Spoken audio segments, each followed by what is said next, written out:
Good morning, all of you students. Today we'll start poem, that is your fourth poem, A Thing of Beauty, from your book Flamingo Class 12th.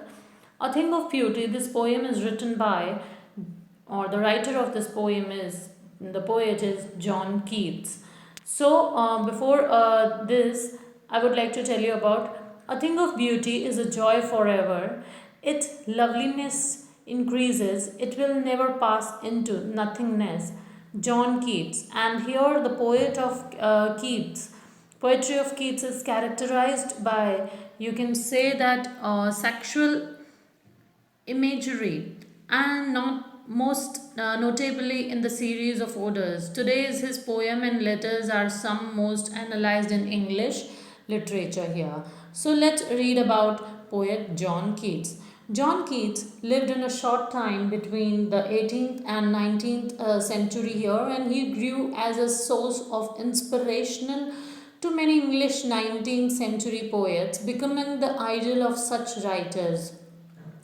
And at the same time, John Keats was imbued with family tragedies and professional setbacks, and he himself was killed by tuberculosis at the early age of 25. So let's read about John Keats here from your textbook, that John Keats 1795 to 1821 was a British romantic poet.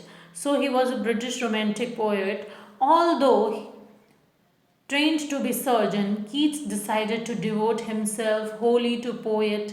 Keats' secret, his power to sway and delight the readers, lie primarily in his gift for perceiving the world and living his moods and aspiration in terms of language. The following is an excerpt from his poem Endymion, a poetic romance. The poem is based on a Greek legend in which Endymion, a beautiful young shepherd and poet who lived on Mount Latmos, had vision of Cynthia, the moon goddess. The enchanted youth resolved to seek her out and so wandered away through the forest down under the sea. So here is the poet is all about the poet, that how no, who was John Keats. He was a British romantic poet, and although he was said to be a surgeon, Keats devoted himself wholly to what? Poetries. And Keats has power to sway and delight the readers, because he knew that he's having those powers, and he's having, so through his gift for perceiving the world and living his moods and aspiration in terms of language. The present piece is an excerpt from poem Endymion, and the poet is set on the backdrop. You can say that backdrop on a Greece legend in which this Endymion, a beautiful young shepherd, and the poet who resided on Mount Latmos, that vision of Cynthia and the moon goddess, an enchanted youth decided to search her out, and so wandered, now you can say, the aware through the forest down under the sea. So here let's read the poem from here with this first stanza of the poem, students. A thing of beauty is a joy forever. Loveliness increases, it will never pass into nothingness, but will keep a bore quiet for us, and a sleep full of sweet dreams and health and quiet breathing. Therefore, on every morrow are we wreathing a flowery band to bind us to be earth to the earth, spite of despondence of the inhuman dirty earth, of noble natures, of the gloomy days, of all the unhealthy and all or darkness darkened ways, made for our searching eye. Yes, in spite of all, some shape of beauty moves away the bell from our dark spirit, such the sun, the moon, trees old and young sprouting a shady boon. So here in the first stanza of the poem here, so what pleasure does a beautiful thing give us? So here our poet tries to explain us that what kind of a pleasure we have when we see some beautiful things in our life. So a thing that is beautiful always give us joy. So he tried to basically convey that whatever is beautiful here in the world, whether they are trees, flowers, or some natural scenic beauty, they all gives us the internal happiness, you can say, students. So a thing that is beautiful always gives us joy. Its beauty increases and it always remains before us. And whatever is beautiful, that beauty remains with us. It makes all a small garden for us, where we, you can say, that sleep and have beautiful dreams, and we achieve health and get relaxed. So in every you can he's conveying here that, so in every morning we make band with flowers, like a garland of flowers, you can say that, which bind us with the earth, जो कि हमें पूरी पृथ्वी से क्या है, बांधे रखते हैं. So he is talking about the beauty of the earth, the beauty of the things, like how every morning the garland of like the flowers that all in the earth that bind us, all of us, and that garland is like a band for us, because that beauty binds us every time.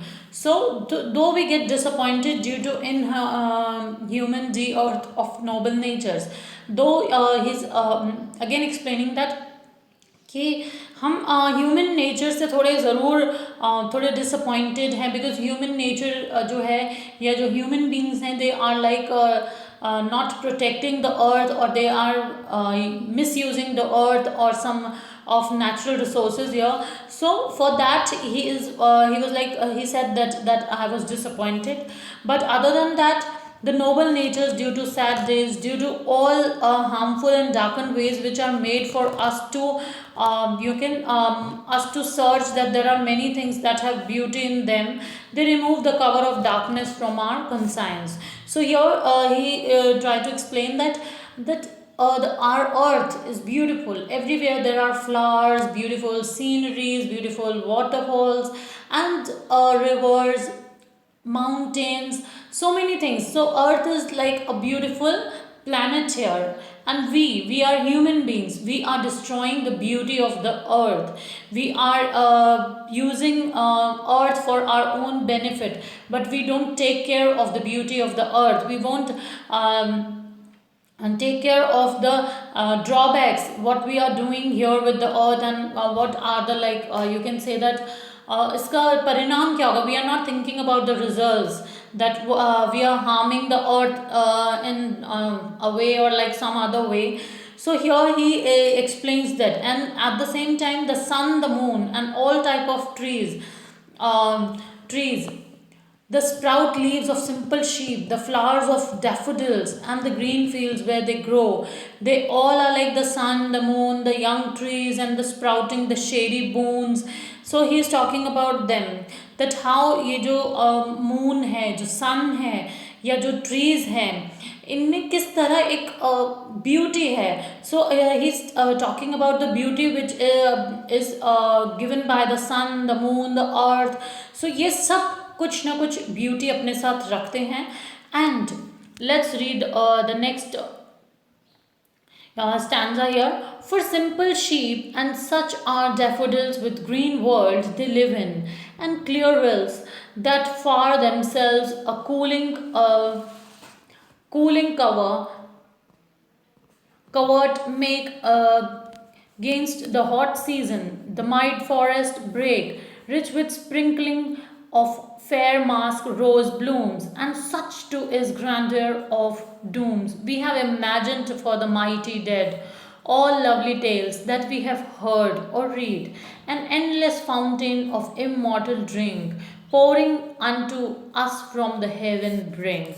So here that nothingness is the like futility, that we are not doing nothing, we are doing nothing for the earth. And here boa means a small garden, and rething means like making something reth, yeah, guldasta.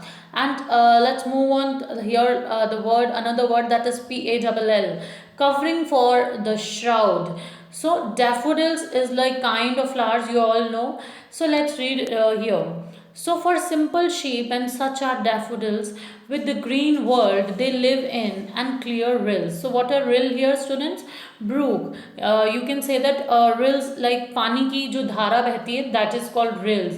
And covert. Covert is what? Secret. So, some words are there. Break. Break is what? A thick mass of ferns. झाड़ियों का कुछ thick हिस्सा. Grandeur means splendor, something which is like जो बहुत ज़्यादा शानदार होती है. And brink is what? The edge.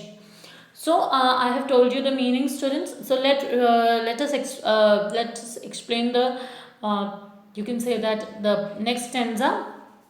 So the sun, moon, and the all type of trees or that sprout leaves, for simple sheep, the flowers or the daffodils and the green fields where they grow, those pure streams which make cold places against hot weather, and are abundant of sprinkling of fair musk rose blooms, and our imagination of dooms when we think about the powerful death, all those interesting stories which we have heard or read, which is like a never ending immortal drink which comes to us from the heaven edge. और ये सारी चीज़ें, so he is talking about in the last stanza of the poem that we have all the beauty of the earth, and we have so many things like the daffodils, like the shepherds, the sheep, the moons, the sun, and the gardens, or like all these things, and the earth is like full of beauty. But what we are doing with that death, या जो हम कहें कि जो महान लोगों ने अपनी जो कहानियाँ लिखी हैं, जो अब अमर हो गई हैं, even those stories are beautiful about the earth. So students, here in this poem, through our lives are like full of troubles and suffering, and we still love our life because it also gives us beautiful things such as rivers, forest, mountain, flowers, etc. So these are beauty on the earth that makes us love life. So instead of that we have lots of stress and trouble in our life, the beauty of earth recovers that, you can say that. And the poet says that death is beautiful, and there is a grandeur, you can say that splendor in the dead who are great people. Thus he associate that grandeur with mighty death.